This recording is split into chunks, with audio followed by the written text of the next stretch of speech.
Guys, Jeff here, Die Setters. So last week I sat there and showed you a different type of roll that was that I saw from the bone thrower that worked pretty well for me. And in it you do a Uri grip, and once you sit there and get your Uri grip set, you're going to be throwing this way. A viewer sat there and said, well, go that direction with it, which to me is simpler than going like this. And I am right-handed, but I would never throw it this way unless it was with this type of a grip. I would rather anything that needs to be done this direction for me to do it on stick right 1 or right 2. But if you're going to sit there and throw it down and get a reverse spin, I'd rather be standing over here, left 1, left 2. Of course, the further out you go, the higher my dice become. Hopefully I won't take out a fan or a satellite as I do that. But we're going to sit there and try it. We're doing the same setup, 6-2-2-1.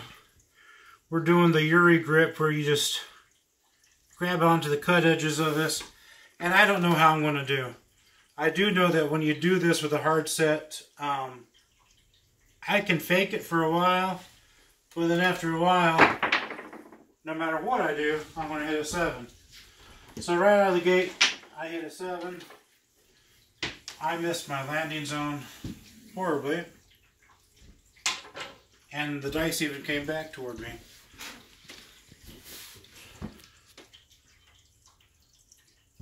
But the nice thing is that the point wasn't set yet, so all we did was lose our C and our bonus. But we made it up on the pass line.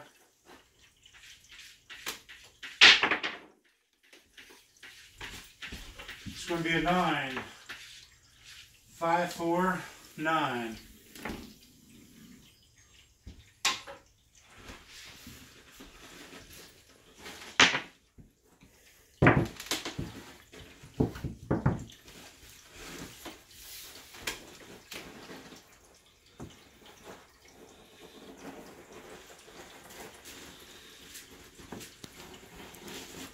This takes practice. You're just going to have to practice doing it.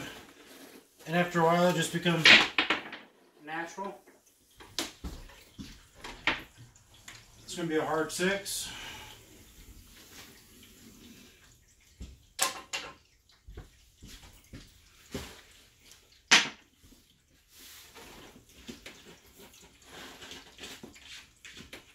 Again, I did not try this ahead of time. I don't know how far we can get.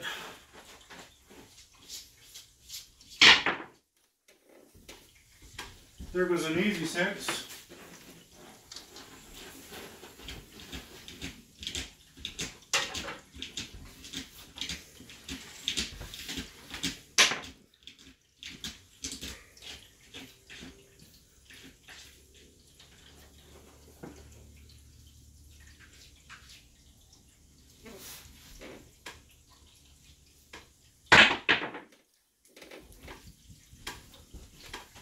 Hard 8.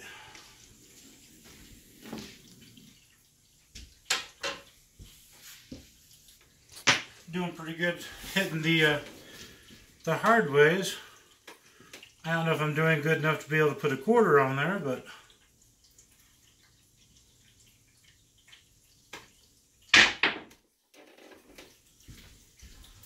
nine.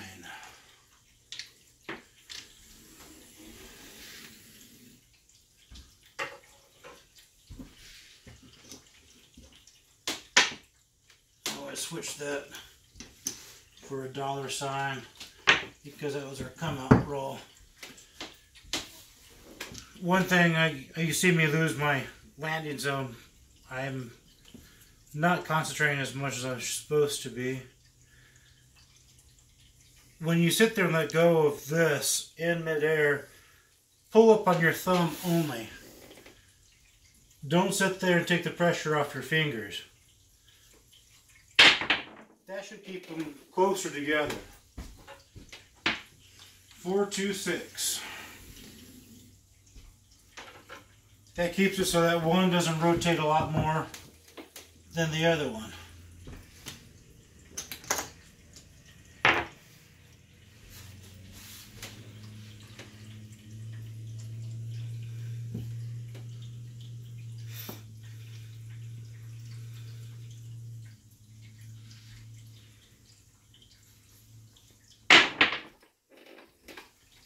And there was our first 7.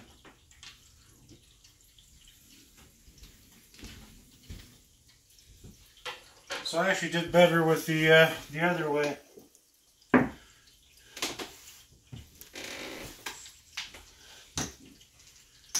I ended up with 4 score hits. And then the last thing I was going to show you guys is avoiding the 7. And I thought I had a dice set I could probably do to avoid the 7. And it's going to be the 3V.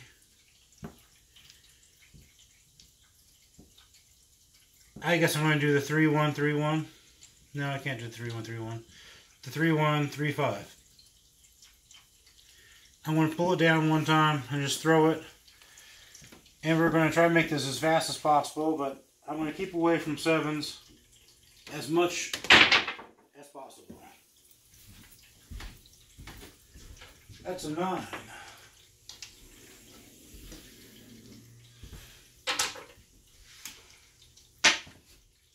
So 36 rolls of the dice means that I should hit the 7 6 times.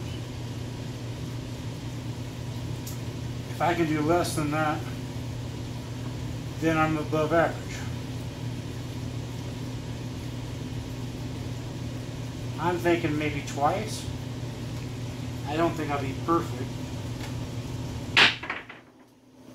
Especially when the dice want to roll around like that. 2, 3, 5.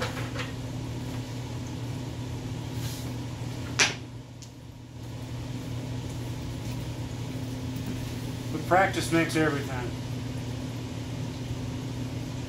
The people that really do this and do this well, they knew it could be done, and they practiced for 6 months before trying it at the casino. Yeah, I didn't make my landing good on that one. That's a 7.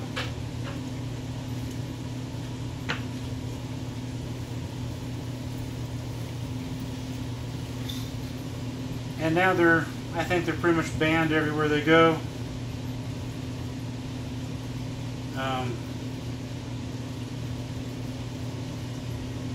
I guess they're banned. I don't know. I don't know the whole story about whether they're banned or not.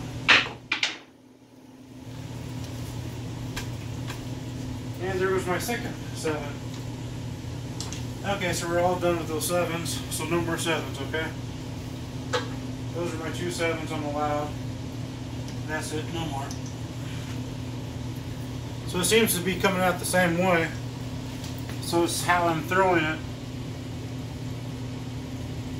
It's not the dice's fault, it's not the table's fault, it's clearly my fault.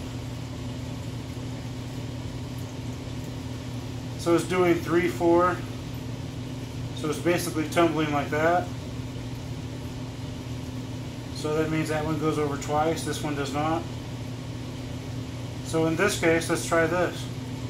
We've got 3, 1, 3, 2. We're going to put them opposite. See if that changes anything. Keep us from rolling a 7.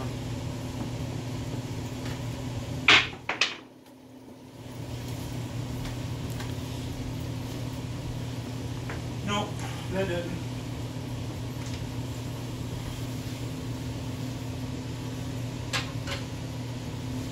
So now we've made already one too many 7s.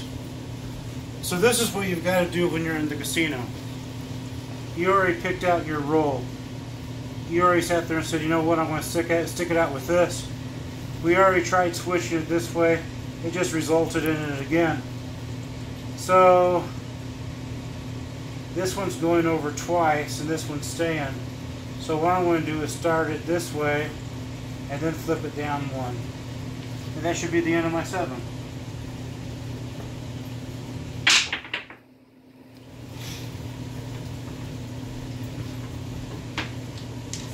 Hard 6.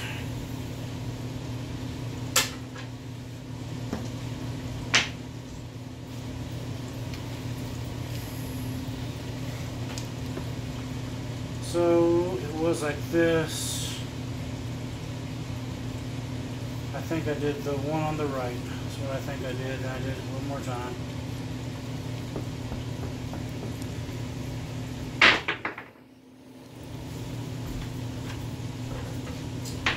Your 11.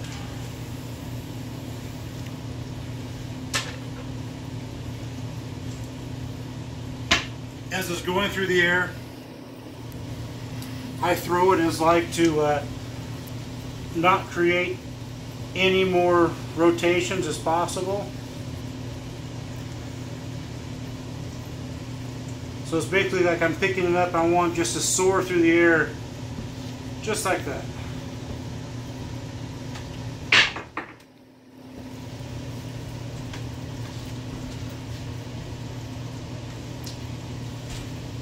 There goes another 7, but this is a different 7.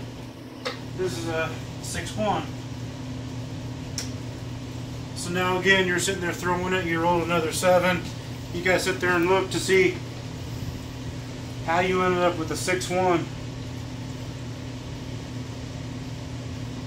There goes your 3.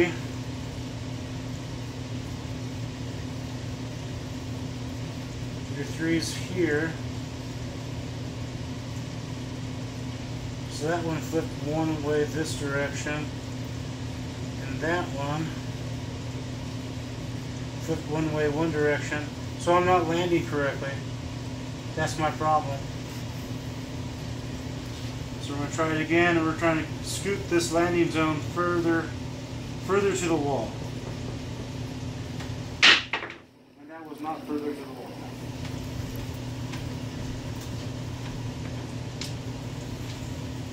End result, 7.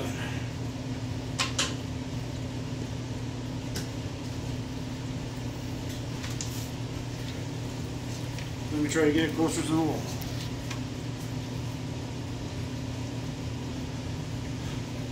We're turning this guy and we're turning it both, and I gotta get closer to the wall. No spin on it whatsoever.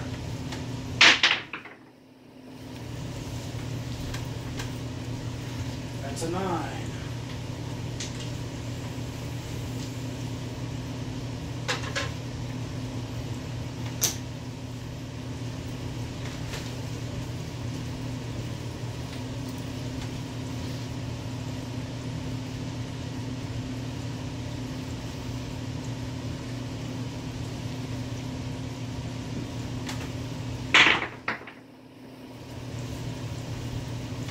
Par 10.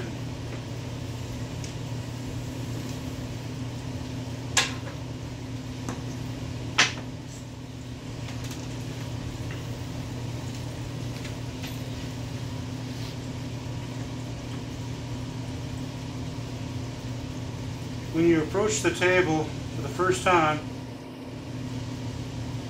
and all you're not risking anything except for what's on the pass line, truly, that's the time to give you know what you're going to be throwing to see if it's going to roll a 7 or not. Because if it rolls a 7, you've got to figure out, is your mechanical wrong? Is your throw wrong? I didn't mark the 4.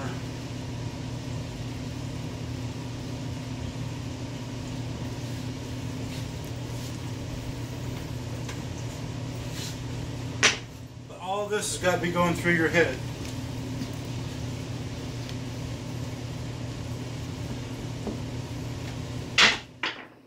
And then you can see how easily the dealers can distract you.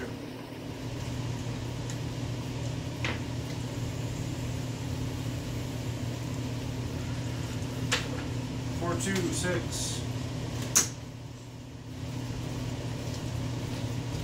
Just by the dealer talking to you, even if you didn't think you hit the line, hit the wall, but you did, makes you mad. Any little thing like that can change your mechanics.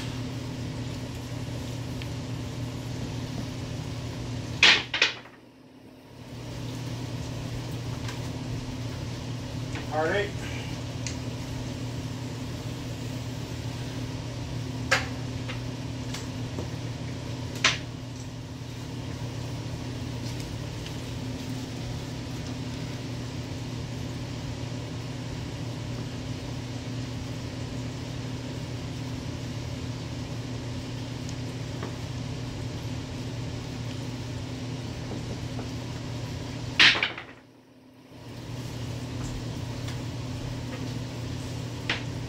10, 4, 6, 10.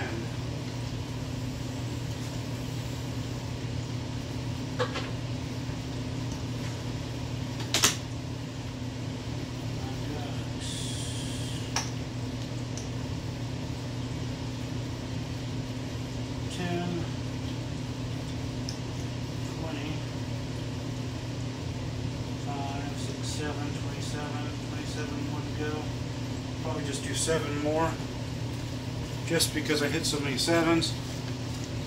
If I showed you what happens when you do start hitting 7s, how to correct it.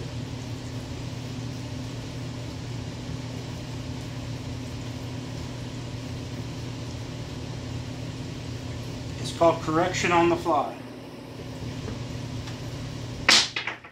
The sad thing is that when you're playing with 5 other people, hard 8, is that by the time it comes back to the table, you'll forget what it was that you did wrong. But if your mechanical stays the same, you won't roll the 7.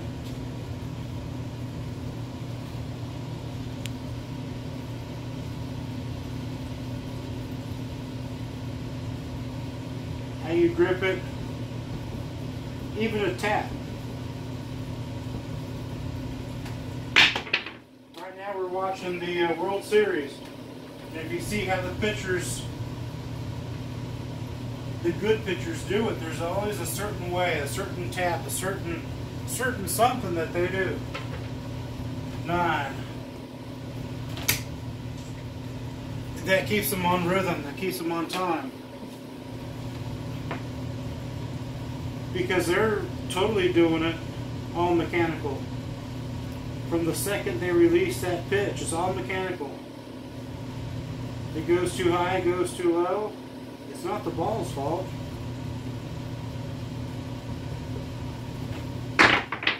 You really can't blame it on the wind either.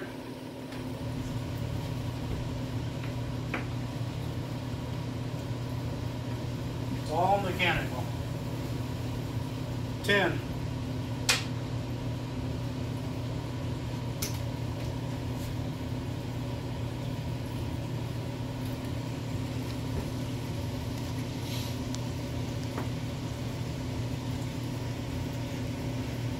The biggest thing is do a dice set that you like.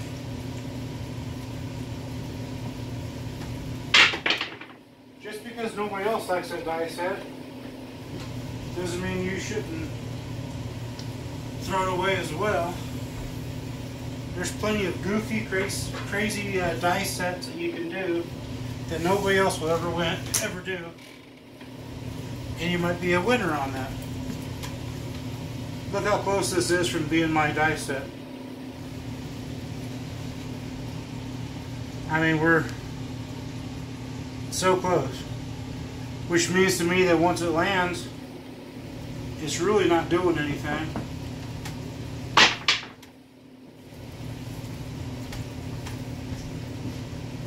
Hard 8.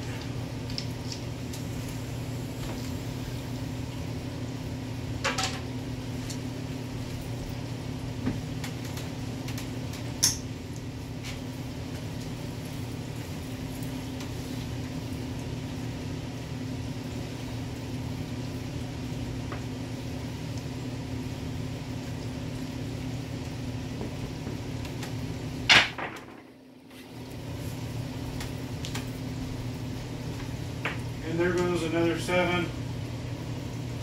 You saw how they scattered when they landed. One went this way, one went that way. Mechanics again. I have 1, 2, 3, 4, 5, 6 7s. But you can see that with watching what I threw, I was able to adjust my dice set to keep that from happening. Do the same thing when you're sitting there at the table. It'd be a perfect thing if you're the only one at the table. It'd be perfect just to sit there and just start tossing them. You don't have to have a lot of money on the table for it to happen. You can just have, 5 on the pass or whatever it is, 10, 15 on the pass line and nothing else. And all you want to do is just throw some practice rolls to see where your favorite die set sets you. Now remember, we started with the 3, 1, 3, 2. But we kept on finding out that as they were rolling around, we ended up with a 3, 4, or we'd end up with a 3, 4. So by backing this guy off one time, taking out from the hitting the wall one time, that eliminated the 7 almost completely. It wasn't until they rolled and went different directions did that ever change on me. Just simple little rules to follow, especially if you already know what your die set is.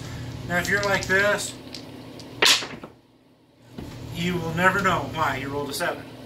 But if you keep them together, you know what was on the left, you know what was on the right, and you see the result, you can switch one, switch both of them, however it takes, but you see how much difference it made just from that one little extra roll of the dice.